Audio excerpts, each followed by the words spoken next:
worst case scenario, we're still gonna see a form of a baseball season this year, but like worst case scenario, it'll be like just tournament with like all 30 teams. It won't be like longer than maybe a month or so. It'll essentially just be October with all 30 teams, and like probably one game.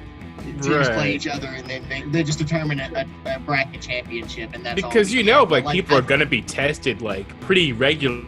They do end up starting the season, and if one person catches it, they gotta just start from scratch all over again. When they released that like chart of like what the divisions would be under the Arizona-Florida plan, I was very intrigued by that. And all I'm saying is if something like that did happen, it'd be an interesting season to watch. Like us being rivals with the Red Sox for a season.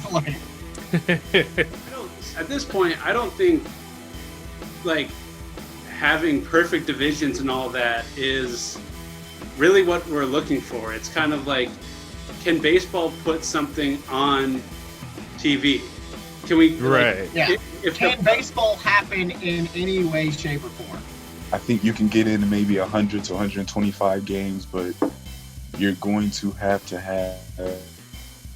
have weeks of divisional games. So, for example, Atlanta will spend a week in Atlanta playing the Phillies, and then they'll be in Philadelphia to play the Phillies for a week. Possibly they'll do something like, I feel like that way is kind of mundane and boring, but it's like, I feel like you're going to have to clump these games, especially the divisional games, if you really want to have somewhat of a regular season. Oh, yeah. We haven't even mentioned the Astros throughout this entire thing. How they dodged a major bullet for this season, where they don't have to deal with this because this is going to blow over for them. No one's going to be thinking about them when baseball returns to normal, whenever that is. Well, I don't know. I don't necessarily. I think whenever baseball comes back, the Astros will still be getting some kind of heat. Like, it may not be from MLB execs, but it'll be from fans. And I think they'll still get the occasional boos or whatnot. But I guarantee, had this virus not shown up by the time opening season comes in and stuff like their opening games, people would have been way more aggressive, I think. I think, they're still going to get a lot of pushback a little bit. But you're not going to see as many players go out of their way to toss a pitch at him and stuff like that. They're going to be more thinking about, the games are back. Let's get these fans back into it.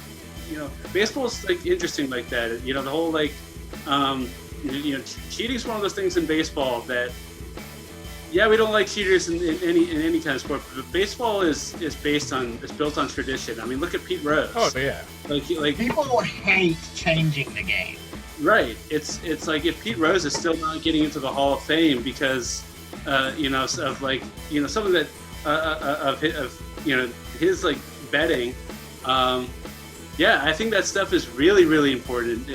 Baseball's all about like the clubhouse, and like if there's any kind of like person or Barry Bonds, there's another case, like another guy that if you're part of that era, it's just like, nah, we understand you were a great player, and I still believe. I kind of think Barry Bonds still gets in, but like not until his very last year ability. It's just kind of interesting to think about like how good Freeman could end up being now that his elbow's like fine, and he just came off what statistically was his best season. Right. I mean, but look, the only reason why it was statistically his best season was because he got run into the ground. I mean, Freeman, he ended up playing like almost 100. I think he played 150 regular season games. Like, it was. I'm pretty sure he did. Nobody backing him up. Who's really supposed to be a solid backup behind him anyway? He was playing every day. Yes, kudos to Freddie for having the best season statistically, but I guarantee you, if he plays 130 games, he has the same season, and his elbow is still good for the playoffs. And we could even possibly, beat Washington and make some magic happen. Part of that, I was actually like rewatching that series like right before the right before this whole podcast. And I gotta say, like, I'm still surprised. I was still shocked that they walked Brian McCann when to get Swanson to had Dansby. hit that. Yeah. Yeah, I was just like, are you kidding me? Dansby was our hottest hand, and they walked Brian McCann. Here watching that shit and being like, you guys are walking McCann to get to. I was like, let him do something, and then he did, and I lost my shit.